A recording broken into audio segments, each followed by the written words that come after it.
And last but not least, we're going to have Dr. Evans speak to us. Dr. Evans. Okay, very good.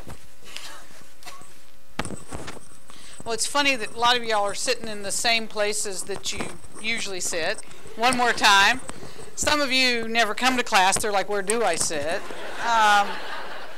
So I am going to get started here on this now. Dr. Chamberlain had 3. I'm actually doing 5 times 2, but I can usually whiz through stuff pretty fast. So it started, you know, again, I'm honored. I thank you for allowing me to do this. But again, I had the what do I say? I normally get to reveal the truth according to Robbins. Revealing the truth within myself is a little trickier. I'm not really a self-revealing person. I sort of reveal through jokes and stories and weird things that happen, but I never really come right down to revealing myself. But then I discovered something that I actually found I could self-reveal. It's called Living Social Pick 5 Things on Facebook. And to give you an example, and I always start off with good intentions, but it downgrades. What would be a better place without? Evil, poverty, pig-headed ignorance, corruption, and then I sort of degraded and said the Kansas Jayhawks. So, I got to thinking, okay, to take this and to do this as you leave for your rotations and you're putting stuff in the garage sale and you're boxing stuff up and you're trying to get the things you really need to take with you and decide the things you really need to leave behind. So I got to thinking, what are the 5 things you should leave behind when you go off on rotations? So I get one last chance to kind of fuss at you a little bit too. Well, the first thing I would leave behind on rotations is the idea that 90% is the gold standard of your worth. Now, it started when you were 6. You got a paper. It had a little gold star on it, and it said 90-some% on it.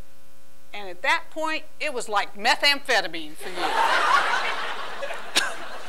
And for 12 years of primary school and high school, for 4 years of college, and for 2 more years of medical school, you have fed that addiction in a way that nobody else can. Now, what's going to happen is in a few short weeks, you're going to find out there are diagnoses that if you miss them once, you failed. 99.9% is the standard of care. But there are other diagnoses out there. If you make this diagnosis 10% of the time it stares at you the first time you've seen it, you're really smart. So 90% is off the table from this point on. You're going to have to kind of play it by ear, what the gold standard of your worth as a student doctor, as an intern, as a resident doctor, and as an attending doctor is. And this is a hard trip. And then after that, I thought around, well, I work in pathology. I'm around a lot of toxic waste. All of us have toxic waste that clutters the inside of our souls, and it comes from really weird places. And it always seems to come out sideways.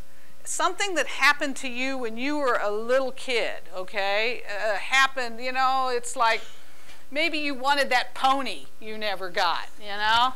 I always wanted the pony, and then one year on Easter I was taking care of somebody else's pony and it died on Easter Sunday. And I remember standing in the yard and going, oh, this is great. I always wanted a pony for my birthday, but not a dead one. And then it's Easter and I'm thinking, yeah, Jesus rose from the dead and this pony ain't going nowhere. But what happens is, we all have these little things we didn't get or somebody treated us wrong, and somebody who might even just look like that person says something that's just a little off, and you just launch on them, or you go into a crying jag, or you get all cupcakey and princessy about it, and all of a sudden it's like, where did that come from? And when you're on your clinical rotations, you're sleep deprived and you're stressed. And you're going to be surprised at some of the things that pop out of you. You've been taught compassion, compassion, compassion. And you're going to have moments in the next 2 years that really not very compassionate things are going to fly out of you. But it's okay as long as you are aware of where that toxic waste in those little drums is hidden in your psyche, and you can call it by name and do something with it positive. The next one is that whole business, we all carry a chip on our shoulder. Some days, mine looks like a log.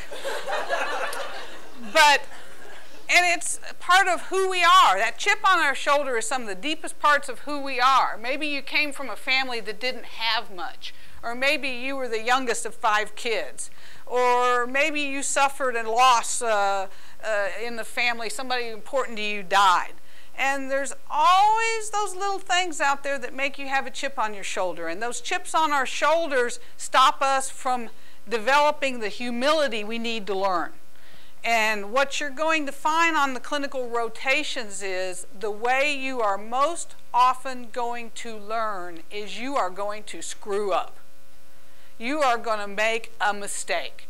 You are going to have someone get in your face, whether it's your chief resident or your attending, and they're going to look you right in the eye and they're going to go, you know, you'd have killed somebody if we hadn't have done this.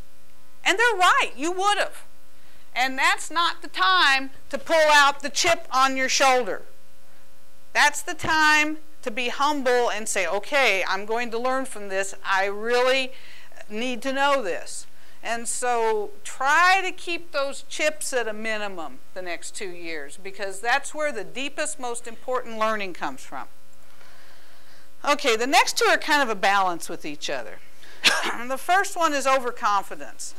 Okay? Now, the truth of it is, you came here because a part of you knows you're a healer. Really knows it. And really, to be a good doctor, to really truly be a good doctor, part of you, not all of you, but part of you has to be a tiny tad narcissistic. Seriously. Because if you weren't, you'd say, well, you don't need to come to me to the doctor. You need to go to my partner down the hall because he's a much better doctor than I am. But you really do think you can heal people. You think you came here because you had an ability to heal people, and that's good. But the trick is when you read your press clippings too much. Now, I'm lucky. In my line of work, the only people that ever thank me are other doctors, and that's not always, because if I don't get their stuff out fast enough, that's still that's a problem. But I don't get the perks of patients going, oh, thank you, you saved my life. Okay, I get the why do I get this bill from a doctor I never saw. But most of you are going to have patients who are going to come up to you and thank you for making their life better, and thank you for saving their life, and that's great. Just don't always believe every one of your press clippings. And then on the flip side of that is the other one you have to juggle, self-doubt. You're going to be faced with difficult cases that you do not know the right answer. It's not like the quiz. You don't wait till the quiz is over and get to go see the answers.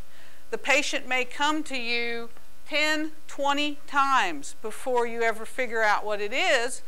And somewhere in that, you're going to start thinking, maybe I don't know what it is. Maybe I did something wrong. Maybe I didn't do something right.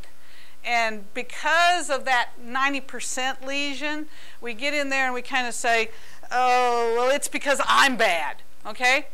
You may not believe this, but I do have the occasional day I'm sitting at my desk and I look up and I say, you know, the admissions committee made a mistake in 1986. And I don't believe it for very long, though. But that's my point. That is real. And it's okay to have a little, just don't let it control your life. So those are the things I want as you're packing up and putting things in the garage sale and moving out of your place and moving on